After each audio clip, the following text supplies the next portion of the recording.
napapansin sa iyong mga kapaligiran. Kay dumi na ng hangin, pati na ang mga ilog natin.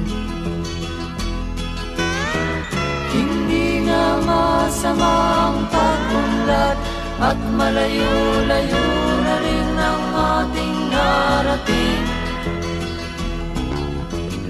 Ngunit masdan mo ang tubig sa dagat, dati kulay asul, ngayon'y naging itim. Ang mga duming ating ikinalat sa hangin, sa langit, huwag na nating paabutin. Upang kung tayo'y pumanaw man sa riwang hangin, sa langit natin matitikman. Mayroon lang akong hinihiling, sa aking pagpanaw sana ay tag-ulan.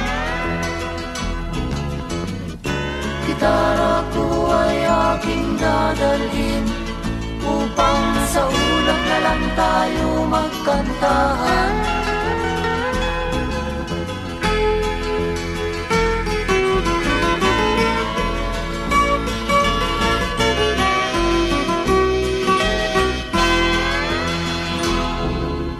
Ang mga batang ngayon lang isinilang, may hangin pa kayang matitikman?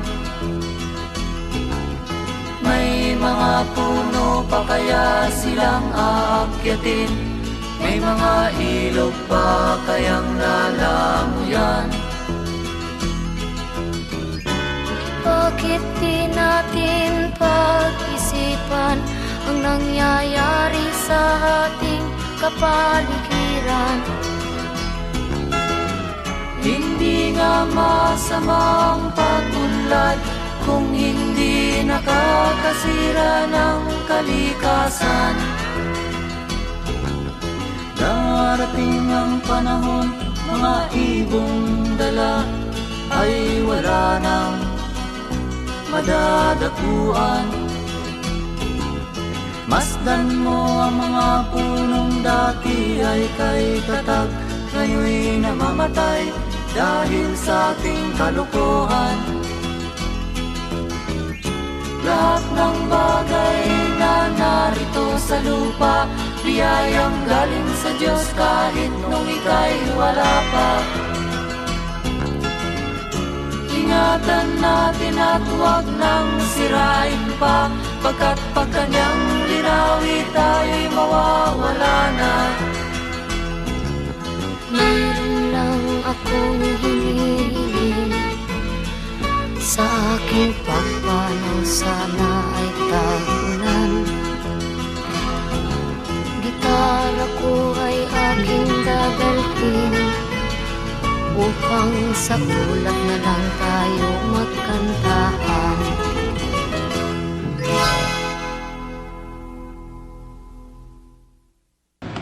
Bakit nabago na ang oras?